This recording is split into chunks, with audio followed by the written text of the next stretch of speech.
Bonjour à tous, nous retrouvons Amélie Henry, chef de marque du laboratoire Ravenne, pour vous donner des pistes, rappeler des choses très simples, de bon sens, pour adapter le quotidien de son cheval en période estivale.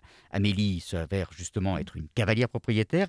Aussi allons-nous nous baser sur son propre vécu avec Takini et Moon, ces deux chevaux, qui seront les fils rouges de ce podcast. Première question, Amélie, à quoi faut-il veiller en particulier lorsqu'il fait beau et chaud ? Bonjour Christophe et bonjour à tous. Alors oui, en effet, le soleil est là, les températures grimpent et les journées sont longues. Il est important de nous pencher sur les conséquences de cette météo sur nos chevaux et poneys. Alors du coup, à la question « À quoi faut-il veiller ?», je répondrai en numéro 1 à l'hébergement. Que votre cheval vive en box ou au pré, en formule pré-box, box-paddock, il est impératif de vous assurer, et ça c'est valable pour toute l'année, quelle que soit la saison, qu'il ait accès à l'eau fraîche et propre en permanence. En période de chaleur, il est impératif également que votre cheval puisse se protéger du soleil en se mettant à l'ombre, que ce soit dans son box ou au pré à l'ombre d'un arbre, d'un abri. Et c'est idem en concours ? Oui, bien sûr, même en concours et encore plus en cette période, votre cheval doit toujours avoir accès à l'eau fraîche. Personnellement, quand j'arrive sur un terrain de concours avec Takini, l'un de mes chevaux, la première chose que je fais, c'est vraiment d'aller lui chercher un seau d'eau. Je lui laisse à disposition pendant tout le temps de préparation et je lui propose dès que l'on revient au vent en sortant de piste. Alors, par temps chaud, poneys et chevaux sont, on le sait tous, littéralement harcelés par les insectes. Alors, comment les en protéger ? Alors, les insectes sont en premier lieu attirés par les zones précises du cheval, notamment la tête et plus précisément les yeux. Ce qui a tendance à exaspérer les chevaux qui secouent alors la tête de façon continue, les empêchant de se reposer, de se relaxer et parfois même de manger. Donc pour protéger au mieux la tête de votre cheval, l'idéal c'est vraiment de lui mettre un masque anti-insectes. Vous serez alors certain qu'aucun insecte ne pourra venir l'embêter au niveau des yeux.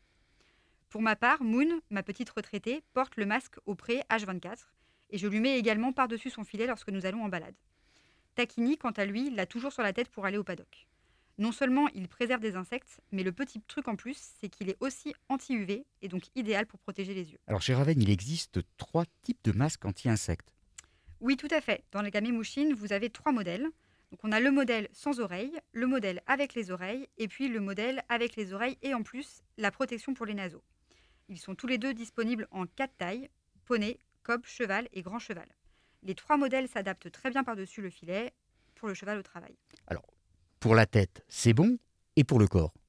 Alors, en réalité, pour la tête, vous avez aussi la possibilité d'opter pour l'application de produits plutôt que pour un masque, en fonction de votre cheval et de vos besoins.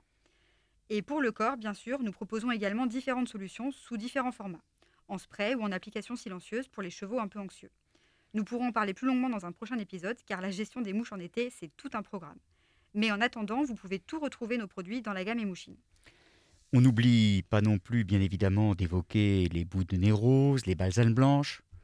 Oui, en effet. Alors moi, je suis concernée de mon côté parce que même si j'ai pas de problème avec Takini, pour le coup, je suis vraiment embêtée avec Moon qui vit au pré et puis qui fouine toute la journée dans l'herbe et dans le foin poussiéreux avec ce temps très sec et qui a le bout du nez tout rose, donc ce qui la rend vraiment très sensible aux rayons du soleil. Je lui applique donc quotidiennement notre crème solaire avec filtre anti-UVA et UVB. Alors, présentez-nous brièvement cette lotion que vous utilisez, Amélie. Alors, il s'agit de Sun Protect. Sa formule est spécialement conçue pour les chevaux et idéale pour les zones sensibles, les naseaux, le contour des yeux, les balsanes dans les creux des pâturons. Sa formulation est sans colorant ni parabènes. Elle est hydratante et surtout, très important, elle est waterproof. Donc aucun souci quand les chevaux plongent le bout de leur nez dans l'eau pour boire. Alors, même par temps chaud, le cheval peut travailler, et sur ce point, je dirais même, mieux vaut tôt ou tard. Exact. Pour les chevaux au travail, et puis même pour les chevaux de loisirs, pour de la balade, vraiment privilégiez les heures les plus fraîches de la journée, le matin tôt ou le soir tard. Votre cheval sera vraiment beaucoup plus disponible, il se fatiguera moins vite, il transpirera moins et sera moins importuné par les insectes. Et même pour vous, le moment en sera d'autant plus agréable à la fraîche. De mon côté, je suis fan des balades tard le soir avec le coucher du soleil et je crois que mon cheval apprécie beaucoup. Alors, comme pour nous, il faut aussi privilégier le fractionné. Oui, évidemment. N'oubliez pas d'adapter la durée de votre travail en fonction de la condition physique de votre cheval et de la température. Est-il rapidement essoufflé ? Transpire-t-il beaucoup ?